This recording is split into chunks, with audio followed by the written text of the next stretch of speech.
আসসালামু আলাইকুম। সবাই কেমন আছেন? আশা করি আল্লাহ আপনাদের সবাইকে ভালো রেখেছে। তো আজকে আমরা সবাই মিলে এসেছি হচ্ছে আমাদের জমিতে। তো আমাদের জমির সামনে একটু পুকুরের মতো ছিল। সেখানে অনেক শাক উঠেছে। তো সামনে আমার আম্মু, তারপরে হচ্ছে আমার ভাইয়ের বউ। তো সবাই মিলে শাক দেখে তো আমি তো পুরোই অবাক হয়ে গেছি যে এত সুন্দর শাক হয়ে আছে। একটা পাখি এসে প্রায় আমার আম্মুর গায়ে বসছিল। তো পুরো মানে একটু বেশি পানি জমে ছোটোখাটো একটু পুকুরের মতো হয়ে গেছে। শাপলাও ছিল, এই যে কত সুন্দর ফুটে আছে। তো আমরা তো একদম পুরোই অবাক এত শাক দেখে। তো সবাই মিলে শাক তুলছি। এদিকে আমাদের বাড়ির পাশের একটা মেয়ে ছিল, সেও শাক উঠাচ্ছে। আর আমাদের তো শাক দেখে একদম কি বলবো যে কতগুলো উঠাবো। আর আমাদের কচু লাগানো ছিল, তো ওখান থেকে আমার ভাই দুটো কচু তুলে নিয়ে আসলো।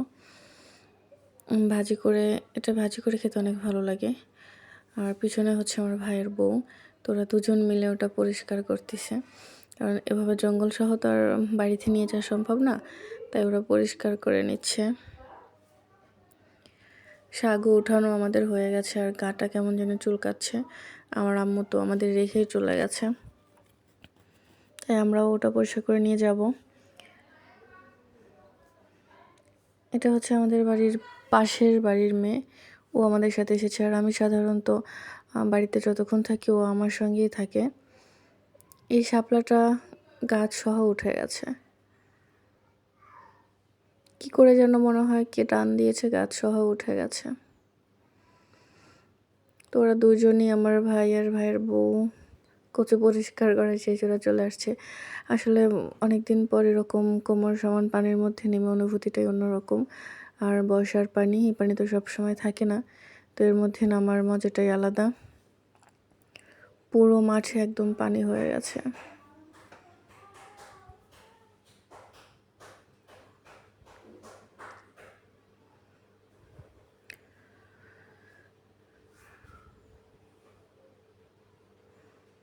তো আমাদের শাক উঠানো হয়ে গেছিলো, আর ভয়ে বেশি পানির মধ্যে নামিনি, জন্য ওঠাতে পারিনি।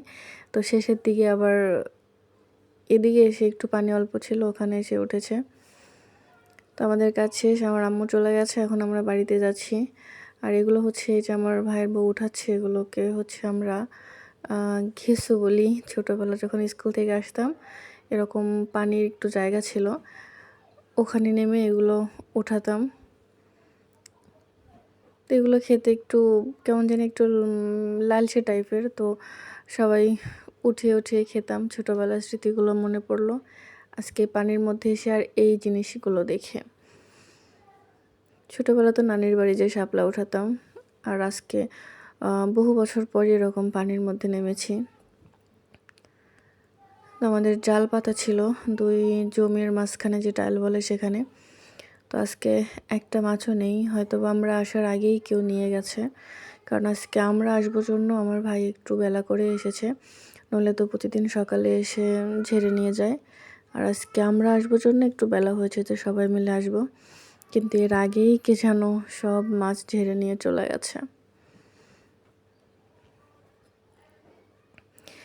আমাদের পুরো জমিতে শাপলার গাছ হয়ে গেছে। তো এখান থেকে 4-5টা গাছ নিয়েছি আমাদের পুকুরে মধ্যে নিয়ে যেয়ে লাগিয়ে দেওয়ার জন্য। তো আমার ভাই পুরো জাল দেখলো, একটা মাছও পেল না, কেউ হয়তো নিয়ে গেছে। তো পানি চুলকাচ্ছে, আমার আম্মু আগে চলে গেছে, তো আমরা যাচ্ছি। আর পানির মধ্যে ফোন নিয়ে হাঁটতেও ভয় হচ্ছে, পড়ে যায় কিনা, তো অনেক সাবধানে হাঁটছি। তো অবশেষে মনে হয় একটা মাছ পেল। তো একটা খলসে মাছ বলি, আর একটা টাকি মাছ পেয়েছিল। তো আমরা আবার সেটা পানির মধ্যে ছেড়ে দিয়ে চলে গেছিলাম। তো সবাই যে যেখান থেকে আমার ভিডিও দেখছেন, অবশ্যই লাইক, শেয়ার, সাবস্ক্রাইব, কমেন্ট করবেন। সবাই খুব খুব ভালো থাকবেন।